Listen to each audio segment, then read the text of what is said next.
This portion of New Day Northwest is sponsored by Puget Sound Energy.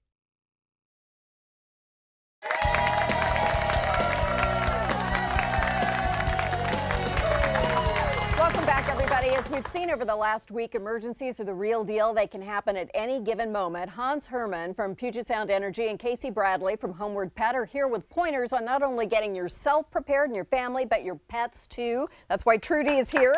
Great to see you guys.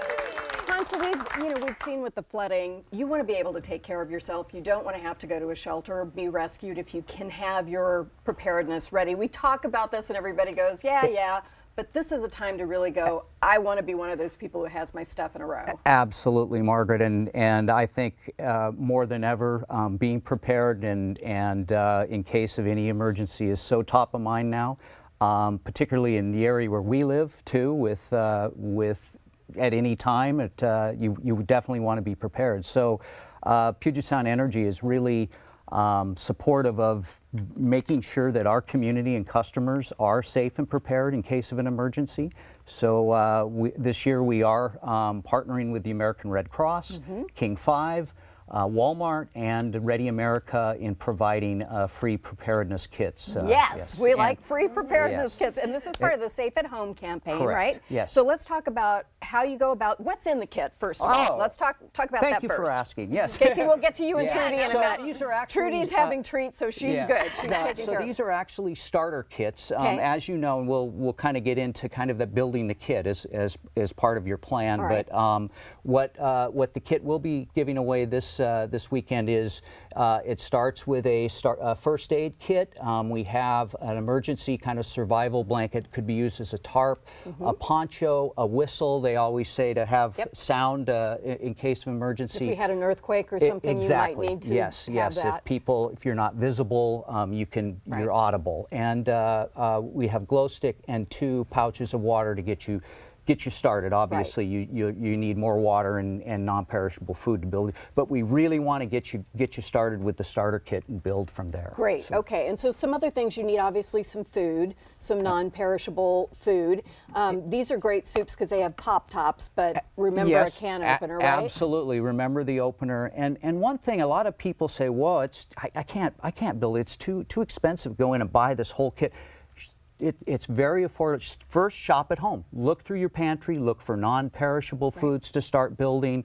Bottled water, snack energy bars, and anything that's non-perishable, and then just kind of build upon there. And again, this is a great starter, and you can just make sure you build from it. We also offer checklists so that you can make sure that you have the items there in case you forget of something. And so obviously toiletries, we need enough water for how many people for how many days?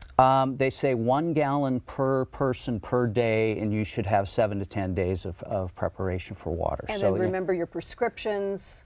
Absolutely. All of your important medical records, your prescriptions, anything that, vital contact information, what have you.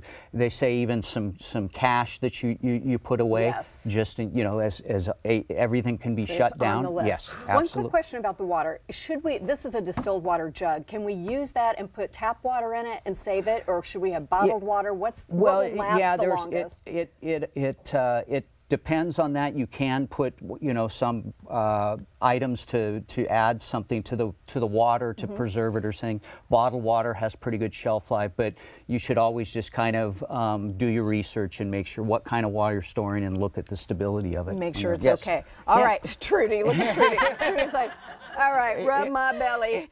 All right, so we want to make sure Trudy and all the pets are taken care of as well, because you can't forget them. And so what do you say, Casey, we should have ready? So she's so relaxed. There we go. The most important thing is to make sure that your pet is microchipped.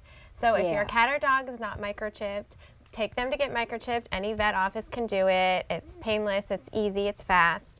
And when they are microchipped, make sure that the contact information is up to date with your current address, your current phone number, things like that, and that there's emergency contacts on there as well, so if they can't reach you, they can call somebody else. Another good tip if you're to get separated from your pet is to keep laminated pictures of you and your pet together. Keeping them laminated to keep them waterproof, Yeah. and then it shows that, hey, this is my pet.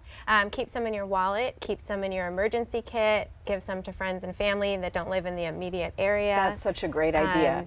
And in terms of water and food for them, how many days? Yeah, so you want 2 weeks of food, 2 weeks of water, 2 weeks of any medication that they're on. Or might need. Or might need, yes. And then you want to do a first aid kit with things like, threw some things over here, but you want an instant cold pack, some gauze pads, some antiseptic cleaner, some vet tape. A muzzle is a good idea with dogs because if they're in pain, they could bite. Right. Or you might come upon some other dog right, that you need to take help. care of. Right. And obviously a leash and another and a halter leash, and all that kind extra of stuff. collars, and then also you can have different types of crates. There's wire ones that collapse down, and there's also plastic ones, and you just want them to be big enough and comfortable enough for your pet to live in for a little bit if you do need to evacuate If you had your to do home. that. Okay. Yeah. So when people are preparing their kit, they, sometimes postpone it because they just they don't know where to begin, but we can go and get a free kit. Absolutely. Tell me about how we can do that, at least this starter kit. Where do we need to go? So this Saturday, September 16th, we will be at 4 Walmart locations in Everett, Federal Way, Lakewood and Lacey from 9 a.m. to 11:30 a.m. So come on down, get your free preparedness kit there. We'll also have other safety information and also information about outages and just electric gas safety, everything to keep you and your family safe and prepared at home. I'm so glad you're doing it. And as we see that our furry friends are part of the family too, so make sure you have that, get those items as well. The list is going to be so helpful, and if you have a kit, we've got a kit at our house, but I haven't replaced the water in a long time, so these are just wonderful reminders of what we might need. Thank you both so much. So again, PSE and American Red Cross's Safe at Home campaign takes place this Saturday from 9 to 11:30 a.m. at Walmart's Supercenter locations in Everett, Federal Way, Lakewood, and Lacey. Please visit their website for more on where you can pick up a free emergency preparedness kit for your home, and I will have that on my Facebook page as well for you. But our studio audience does not have to wait because these guys have brought Ready America kits for all of you. So let's get going on that. Thank you very much. When we come back, the do's and don'ts of donating during times of emergencies after a quick break. It's important. Thank you.